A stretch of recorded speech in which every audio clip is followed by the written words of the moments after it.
ಯೆಹೋಶುವನ ಗ್ರಂಥ ಅಧ್ಯಾಯ 23. ಸರ್ವೇಶ್ವರ ಸ್ವಾಮಿ ಸುತ್ತಮುತ್ತಲಿನ ಶತ್ರುಗಳನ್ನು ನಿರ್ಮೂಲ ಮಾಡಿ ಇಸ್ರಾಯೇಲರಿಗೆ ನೆಮ್ಮದಿ ಇತ್ತರು. ಬಹಳ ದಿನಗಳಾದ ತರುವಾಯ ಯೆಹೋಶುವ ಹಣ್ಣು ಮುದುಕನಾದ. ಆತ ಇಸ್ರಾಯೇಲರೆಲ್ಲರನ್ನೂ, ಅವರ ಹಿರಿಯರನ್ನೂ, ಮುಖ್ಯಸ್ಥರನ್ನೂ, ನ್ಯಾಯಾಧಿಪತಿಗಳನ್ನೂ ಹಾಗೂ ಅಧಿಕಾರಿಗಳನ್ನು ತನ್ನ ಬಳಿಗೆ ಕರೆಯಿಸಿದನು. ಅವರಿಗೆ, ನಾನು ಮುಪ್ಪಿನ ಮುದುಕನಾದೆ. ನಿಮ್ಮ ದೇವರಾದ ಸರ್ವೇಶ್ವರ ನಿಮ್ಮ ಪರವಾಗಿದ್ದು ಈ ಜನಾಂಗಗಳಿಗೆ ಮಾಡಿದ್ದೆಲ್ಲವನ್ನೂ ನೀವು ಕಣ್ಣಾರೆ ನೋಡಿದ್ದೀರಿ. ಹೌದು, ನಿಮ್ಮ ಪರವಾಗಿ ಯುದ್ಧ ಮಾಡಿದಾತ ನಿಮ್ಮ ದೇವರಾದ ಸರ್ವೇಶ್ವರ ಸ್ವಾಮಿಯೇ. ನೋಡಿ, ಜೋರ್ಡಾನಿನಿಂದ ಪಶ್ಚಿಮ ಮಹಾಸಮುದ್ರದವರೆಗೂ ಇರುವ ಜನಾಂಗಗಳಲ್ಲಿ ಸತ್ತವರ ಹಾಗೂ ಉಳಿದವರ ನಾಡನ್ನು ನಿಮಗೆ ಸ್ವತ್ತಾಗಿ ಕೊಟ್ಟಿದ್ದೇನೆ. ನಿಮ್ಮ ದೇವರಾದ ಸರ್ವೇಶ್ವರ ತಾವೇ ಉಳಿದವರನ್ನು ನಿಮ್ಮ ಕಣ್ಮುಂದೆ ಹೊರಡಿಸಿ ಬಿಡುವರು. ಅವರ ವಾಗ್ದಾನದಂತೆ ಆ ಜನರ ನಾಡನ್ನು ನೀವು ವಶಪಡಿಸಿಕೊಳ್ಳುವಿರಿ. ಮೋಶೆಯ ಧರ್ಮಶಾಸ್ತ್ರವನ್ನು ಎಲ್ಲ ವಿಧಿಗಳನ್ನು ಕೈಗೊಳ್ಳುವುದರಲ್ಲಿ ಸ್ಥಿರಚಿತ್ತದಿಂದಿರಿ. ಎಡಕ್ಕಾಗಲಿ ಬಲಕ್ಕಾಗಲಿ ಓರೆಯಾಗಬೇಡಿ. ಉಳಿದಿರುವ ಈ ಜನಾಂಗಗಳ ಜೊತೆ ಸೇರಿಕೊಳ್ಳಬೇಡಿ. ಅವರ ದೇವತೆಗಳ ಹೆಸರು ಹೇಳಿ ಆರಾಧಿಸಬಾರದು, ಪ್ರಮಾಣ ಮಾಡಬಾರದು, ಅವುಗಳನ್ನು ಪೂಜಿಸಬಾರದು, ಅವುಗಳಿಗೆ ಸೇವೆ ಮಾಡಬಾರದು.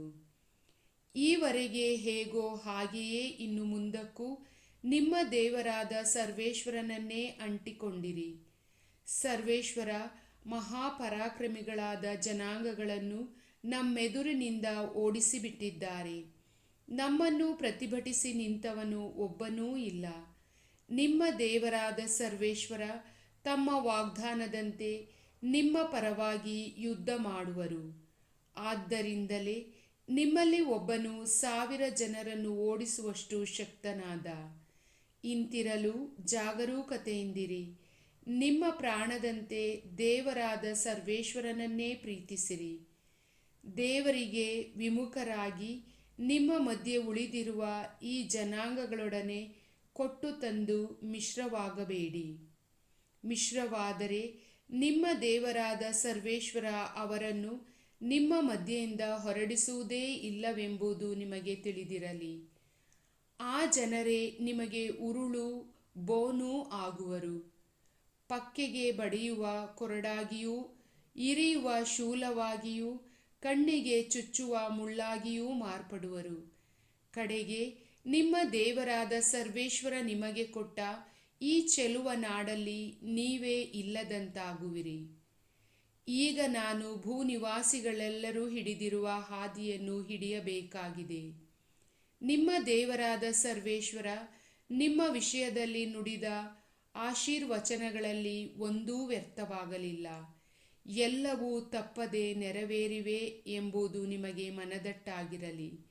ನಿಮ್ಮ ದೇವರಾದ ಸರ್ವೇಶ್ವರ ತಮ್ಮ ವಾಗ್ದಾನಕ್ಕನುಸಾರ ಈಗ ನಿಮಗೆ ಎಲ್ಲ ವಿಧದ ಒಳಿತನ್ನು ಅನುಗ್ರಹಿಸಿದಂತೆಯೇ ನಿಮ್ಮ ಮೇಲೆ ಎಲ್ಲ ಥರದ ಕೇಡುಗಳನ್ನೂ ಬರಮಾಡಿ ತಾವು ಕೊಟ್ಟ ಈ ಚೆಲುವಾದ ನಾಡಿನಿಂದ ನಿಮ್ಮನ್ನು ನಿರ್ಮೂಲ ಮಾಡುವರು.